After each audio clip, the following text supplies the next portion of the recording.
आज़ादी का अमृत महोत्सव ਨੂੰ ਸਮਰਪਿਤ आज़ादी का सफ़र तहत ਅਸੀਂ ਭਾਰਤ ਦੀ ਆਜ਼ਾਦੀ ਵਿੱਚ ਯੋਗਦਾਨ ਪਾਉਣ ਵਾਲੇ ਵੱਖ-ਵੱਖ ਮੰਨੇ-ਪ੍ਰਮੰਨੇ ਅਤੇ ਗੁੰਮਨਾਮ ਆਜ਼ਾਦੀ ਸੰਗਰਾਮੀਆਂ ਦੇ ਜੀਵਨ ਦੇ ਪਹਿਲੂਆਂ ਤੋਂ ਤੁਹਾਨੂੰ ਜਾਣੂ ਕਰਵਾਉਂਦੇ ਹਾਂ। ਇਸ ਤੋਂ ਇਲਾਵਾ ਆਜ਼ਾਦੀ ਦੇ ਸੰਘਰਸ਼ ਨਾਲ ਜੁੜੀਆਂ ਹੋਰ ਗਤੀਵਿਧੀਆਂ ਬਾਰੇ ਵੀ ਦੱਸਦੇ ਹਾਂ।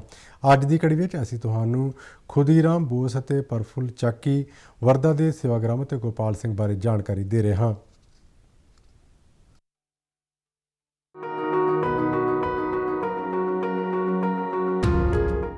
1908 ਵਿੱਚ 30 ਅਪ੍ਰੈਲ ਨੂੰ ਖੁਦੀਰਾਮ ਬੋਸ ਅਤੇ ਪ੍ਰਫੁੱਲ ਚਾਕੀ ਨੇ ਉਸ ਵਾਹਨ ਤੇ ਹਮਲਾ ਕੀਤਾ ਜੋ ਉਹਨਾਂ ਦੇ ਵਿਚਾਰ ਵਿੱਚ ਮੈਜਿਸਟ੍ਰੇਟ ਕਿੰਗਸਫੋਰਡ ਨੂੰ ਲੈ ਕੇ ਆ ਰਹੀ ਸੀ। ਮੈਜਿਸਟ੍ਰੇਟ ਕਿੰਗਸਫੋਰਡ ਬੰਗਾਲ ਦੇ ਸੁਤੰਤਰਤਾ ਸੈਨਾਨੀਆਂ ਦੇ ਵਿਰੁੱਧ ਆਪਣੇ ਘਿਨਾਉਣੇ ਫੈਸਲਿਆਂ ਕਾਰਨ ਕ੍ਰਾਂਤੀਕਾਰੀਆਂ ਦੇ ਨਿਸ਼ਾਨੇ ਤੇ ਸਨ। ਭਾਰਤੀਆਂ ਨੂੰ ਅਣਮਨੁੱਖੀ ਸਰੀਰਕ ਦੰਡ ਅਤੇ ਤਸੀਹੇ ਦੇਣ ਕਾਰਨ ਉਹ ਕਾਫੀ ਬਦਨਾਮ ਸੀ। ਇਸ ਨੂੰ ਲੈ ਕੇ ਲੋਕਾਂ ਵਿੱਚ ਕਿੰਗਸਫੋਰਡ ਦੇ ਖਿਲਾਫ ਵੱਡਾ ਰੋਸ ਸੀ ਅਤੇ ਕ੍ਰਾਂਤੀਕਾਰੀਆਂ ਨੇ ਇਸ ਦਾ ਬਦਲਾ ਲੈਣ ਲਈ ਯੋਜਨਾ ਬਣਾਈ। ਕਿੰਗਸਫੋਰਡ ਨੂੰ ਮਾਰਨ ਲਈ ਖੁਦੀਰਾਮ ਬੋਸ ਅਤੇ ਪ੍ਰਫੁੱਲ ਚਾਕੀ ਨੂੰ ਚੁਣਿਆ ਗਿਆ। ਉਸ ਸਮੇਂ ਕਿੰਗਸਫੋਰਡ ਮੁਜ਼ੱਫਰਪੁਰ ਵਿੱਚ ਮੈਜਿਸਟ੍ਰੇਟ ਦੇ ਅਹੁਦੇ ਤੇ ਸਨ। ਬ੍ਰਿਟਿਸ਼ ਖੁਫੀਆ ਅਧਿਕਾਰੀਆਂ ਤੋਂ ਬਚਣ ਲਈ ਖੁਦੀਰਾਮ ਅਤੇ ਪ੍ਰਫੁੱਲ ਨੇ ਵੱਖ-ਵੱਖ ਨਾਮ ਅਪਣਾਏ। ਖੁਦੀਰਾਮ ਨੇ ਆਪਣਾ ਨਾਮ ਹਰੇਨ ਸਰਕਾਰ ਅਤੇ ਪ੍ਰਫੁੱਲ ਚਾਕੀ ਨੇ ਦਿਨੇਸ਼ ਚੰਦਰ ਰਾਏ ਰੱਖਿਆ। ਉਹਨਾਂ ਨੇ ਮੈਜਿਸਟ੍ਰੇਟ ਦੀਆਂ ਦੈਨਿਕ ਗਤੀਵਿਧੀਆਂ ਦਾ ਜਾਇਜ਼ਾ ਲਿਆ। ਦੋਨੋਂ ਕ੍ਰਾਂਤੀਕਾਰੀ 3 ਹਫ਼ਤਿਆਂ ਤੋਂ ਵੱਧ ਸਮੇਂ ਤੱਕ ਬੜੀ ਸਫਲਤਾ ਨਾਲ ਆਪਣੀ ਪਹਿਚਾਣ ਛੁਪਾਉਂਦੇ ਰਹੇ। ਪਹਿਲਾਂ ਉਹਨਾਂ ਦੀ ਯੋਜਨਾ ਅਦਾਲਤ ਵਿੱਚ ਬੰਬ ਸੁੱਟਣ ਦੀ ਸੀ, ਲੇਕਿਨ ਬਾਅਦ ਵਿੱਚ ਅਦਾਲਤ ਵਿੱਚ ਮੌਜੂਦ ਲੋਕਾਂ ਦੇ ਜ਼ਖਮੀ ਹੋਣ ਦੇ ਅੰਦੇਸ਼ੇ ਨੂੰ ਲੈ ਕੇ ਉਹਨਾਂ ਨੇ ਇਸ ਨੂੰ ਬਦਲ ਦਿੱਤਾ। ਉਹਨਾਂ ਨੇ ਬ੍ਰਿਟਿਸ਼ ਕਲੱਬ ਦੇ ਸਾਹਮਣੇ ਕਿੰਗਸਫੋਰਡ ਤੇ ਹਮਲਾ ਕਰਨ ਦੀ ਯੋਜਨਾ ਬਣਾਈ। ਸਕੂਲੀ ਵਿਦਿਆਰਥੀ ਹੋਣ ਦਾ ਨਾਟਕ ਕਰਦੇ ਹੋਏ ਉਹਨਾਂ ਨੇ ਕਲੱਬ ਦੇ ਸਾਹਮਣੇ ਸਥਿਤ ਪਾਰਕ ਦਾ ਜਾਇਜ਼ਾ ਲਿਆ। 29 ਅਪ੍ਰੈਲ ਦੀ ਸ਼ਾਮ ਨੂੰ ਖੁਦੀਰਾਮ ਅਤੇ ਪ੍ਰਫੁੱਲ ਆਪਣੀ ਯੋਜਨਾ ਨੂੰ ਸਿਰੇ ਚਾੜ੍ਹਨ ਲਈ ਆਪਣੀ ਥਾਂ ਤੇ ਡਟ ਗਏ, ਲੇਕਿਨ ਇਸ ਵਾਰ ਇੱਕ ਸਿਪਾਹੀ ਨੇ ਉਹਨਾਂ ਨੂੰ ਦੇਖ ਲਿਆ। ਅਗਲੇ ਦਿਨ 30 ਅਪ੍ਰੈਲ 1908 ਨੂੰ ਕਿੰਗਸਫੋਰਡ ਅਤੇ ਉਹਨਾਂ ਦੀ ਪਤਨੀ ਇੱਕ ਹੋਰ ਬ੍ਰਿਟਿਸ਼ ਬੈਰਿਸਟਰ ਪ੍ਰਿੰਗਲੇ ਕੈਨੇਡੀ ਦੀ ਪਤਨੀ ਅਤੇ ਬੇਟੀ ਦੇ ਨਾਲ ਪਾਰਕ ਵਿੱਚ ਆਏ। ਸ਼ਾਮ ਨੂੰ ਜਦ ਦੋਨੋਂ ਪਰਿਵਾਰ ਉੱਥੇ ਜਾਣ ਲੱਗੇ ਤਾਂ ਕਿੰਗਸਫੋਰਡ ਅਤੇ ਉਸਦੀ ਪਤਨੀ ਇੱਕ ਗੱਡੀ ਵਿੱਚ ਅਤੇ ਸ਼੍ਰੀਮਤੀ ਕੈਨੇਡੀ ਅਤੇ ਉਸਦੀ ਬੇਟੀ ਦੂਸਰੀ ਗੱਡੀ ਵਿੱਚ ਬੈਠ ਗਏ।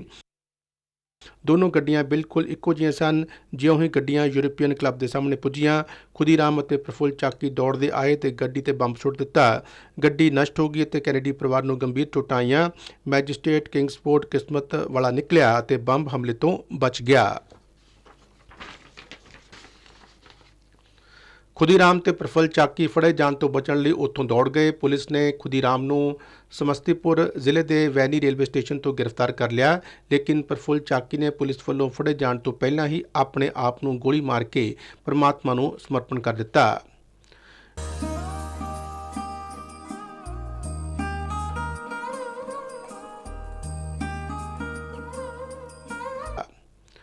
30 ਅਪ੍ਰੈਲ ਨੂੰ ਹੀ ਗਾਂਧੀ ਜੀ ਵਰਦਾ ਦੇ ਸੇਵਾਗ੍ਰਾਮ ਆਸ਼ਰਮ ਚਲੇ ਗਏ। 1930 ਵਿੱਚ ਜਦ ਮਹਾਤਮਾ ਗਾਂਧੀ ਨੇ ਨਮਕ ਸੱਤਿਆਗ੍ਰਹਿ ਲਈ ਸਾਬਰਮਤੀ ਆਸ਼ਰਮ ਤੋਂ ਦਾਂਡੀ ਤੱਕ ਪੈਦਲ ਯਾਤਰਾ ਸ਼ੁਰੂ ਕੀਤੀ ਸੀ, ਉਹਨਾਂ ਨੇ ਫੈਸਲਾ ਕੀਤਾ ਕਿ ਆਜ਼ਾਦੀ ਪ੍ਰਾਪਤ ਹੋਣ ਤੱਕ ਸਾਬਰਮਤੀ ਵਾਪਸ ਨਹੀਂ ਆਉਣਗੇ।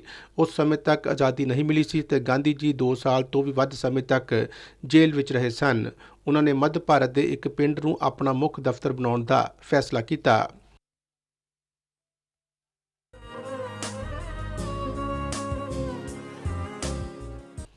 1934 ਵਿੱਚ ਜਮਨਾ ਲਾਲ ਬਜਾਜ ਦੇ ਸੱਦੇ ਤੇ ਉਹ ਵਰਦਾ ਆ ਗਏ।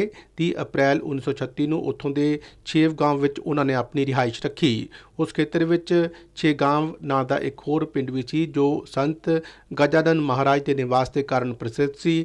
ਗਾਂਧੀ ਜੀ ਦੇ ਪੱਤਰ ਅਕਸਰ ਗਲਤ ਪਤੇ ਤੇ ਪਹੁੰਚ ਜਾਂਦੇ ਸਨ, ਇਸ ਲਈ 1940 ਵਿੱਚ ਇਹ ਫੈਸਲਾ ਲਿਆ ਗਿਆ ਕਿ ਗਾਂਧੀ ਜੀ ਜਿੱਥੇ ਠਹਿਰੇ ਸਨ ਉਸ ਪਿੰਡ ਦਾ ਨਾਮ ਬਦਲ ਕੇ ਸੇਵਾਗ੍ਰਾਮ ਕਰ ਦਿੱਤਾ ਜਾਵੇ। ਉਸ ਸਮੇਂ ਤੋਂ ਹੀ ਸੇਵਾਗ੍ਰਾਮ ਇੱਕ ਪ੍ਰੇਰਕ ਸਥਾਨ ਬਣ ਗਿਆ। ਰਾਸ਼ਟਰੀ ਅੰਦੋਲਨ ਨਾਲ ਸੰਬੰਧਿਤ ਮਹੱਤਵਪੂਰਨ ਵਿਸ਼ਿਆਂ ਤੇ ਫੈਸਲੇ ਸੇਵਾਗ੍ਰਾਮ ਵਿੱਚ ਹੀ ਲਏ ਗਏ।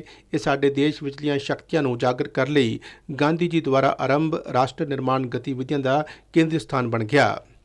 ਅੱਜ ਅਸੀਂ ਗੋਪਾਲ ਸਿੰਘ ਨੂੰ ਵੀ ਯਾਦ ਕਰ ਰਹੇ ਹਾਂ। ਹਿਮਾਚਲ ਪ੍ਰਦੇਸ਼ ਦੇ ਕਾਂਗੜਾ ਜ਼ਿਲ੍ਹੇ ਦੇ ਗੋਪਾਲ ਸਿੰਘ ਪਹਿਲੇ ਬ੍ਰਿਟਿਸ਼ ਇੰਡੀਅਨ ਆਰਮੀ ਦੇ ਡੋਗਰਾ ਰੈਜੀਮੈਂਟ ਵਿੱਚ ਨੌਕਰੀ ਕਰਦੇ ਸਨ।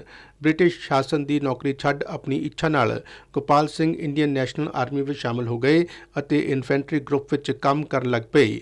30 ਅਪ੍ਰੈਲ 1946 ਨੂੰ ਹਮਲੇ ਵਿੱਚ ਉਹਨਾਂ ਦਾ ਦੇਹਾਂਤ ਹੋ ਗਿਆ। ਇਸ ਨਿਰਭੈ ਸਾਹਸੀ ਰਾਸ਼ਟਰਵਾਦੀ ਨੂੰ ਨਮਨ।